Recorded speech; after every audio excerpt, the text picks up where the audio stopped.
የባህርና የአየር ኃይል ስምሪቱ በየቀኑ እየጨመረ መሆኑ ሲነገር የቁርጥ ቀኖቹ ወሳኝ የጦር አውሮፕላኖቿን በፋርስ ባህረ ሰላጤ ማስፈሯ ታውቋል።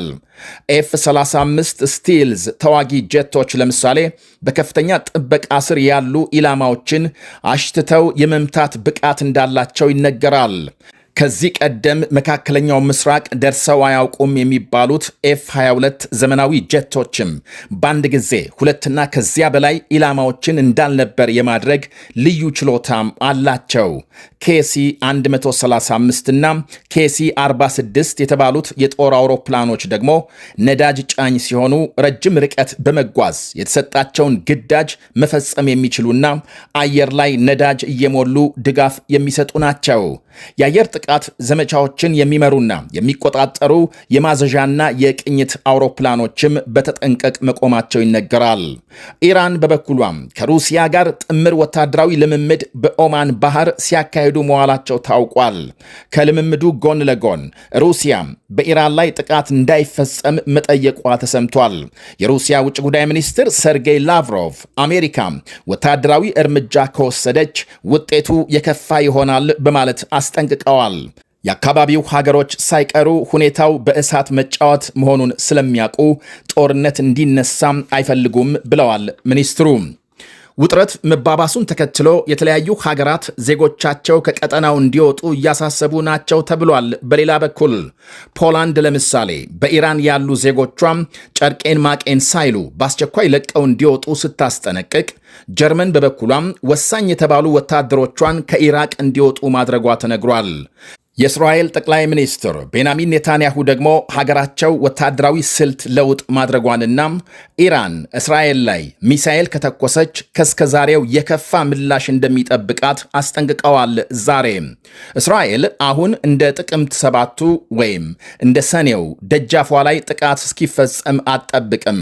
ከዚህ በኋላም የሚደረግ ፍልሚያ ከመሬቷና ከድንበር ባሻገር ይሆናል።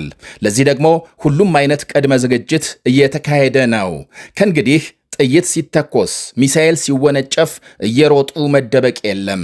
የሚተኮሰውን ሚሳኤል ላንቃም አስቀድሞ መድፈን የግድ ነው ብለዋል የቀድሞው ጠቅላይ ሚኒስትር ኢሁድ ባራክ። በአንድ ወቅት የተናገሩትን ቃል ዛሬም ደግመውታል።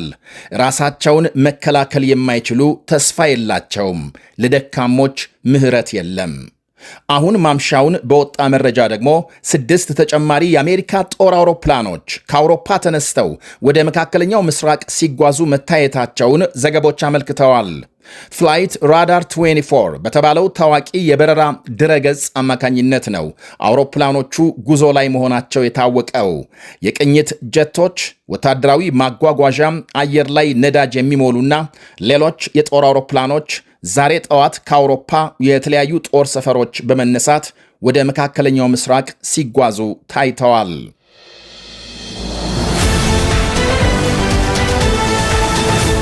የትራምፕ አስተዳደር በጋዛ ሰርጥ 5000 ወታደሮችን መያዝ የሚችል የጦር ሰፈር ለመገንባት ማቀዱ ተነግሯል። በ350 ሄክታር መሬት ላይ የሚያርፈው ይሄው ጦር ሰፈር በጋዛም ዓለም አቀፍ ኃይል የማስተናገድ ወይም ደግሞ የሚስተናገድበት እንደሚሆን ዘገቦች አመልክተዋል።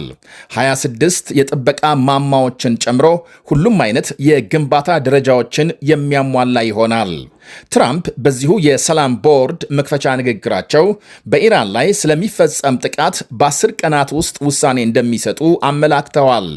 የኢራን መሪዎች ስምምነት የሚደርሱ ከሆነም ጊዜ እንደሚያስፈልጋቸው፣ ኢራን በምንም መልኩ ኒኩሌር መሳሪያ ሊኖራት አይገባም ብለዋል በአንድ ቃል።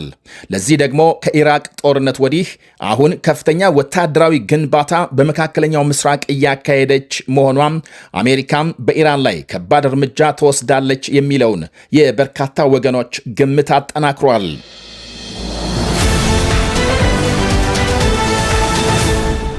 በሰሜን ምዕራብ ናይጄሪያ ታጣቂ ሚሊሻዎች በፈጸሙት የተቀናጀ ጥቃት በጥቂቱ 34 ሰዎች መገደላቸው ተሰማ። በተለያዩ መንደሮች በተፈጸሙ ጥቃቶች ከሞቱት ሌላ በርካቶች መቁሰላቸው ታውቋል። ጥቃት አድራሾቹ በተጠናና በተቀናጀ መንገድ ግድያውን እንደፈጸሙ የዓይን እማኞች ገልጸዋል። የአሁኑ ጥቃት አሜሪካ ተጨማሪ ወታደሮች ወደ ናይጄሪያ እንደምትልክ ማስታወቋን ተከትሎ የተፈጸመ ነው።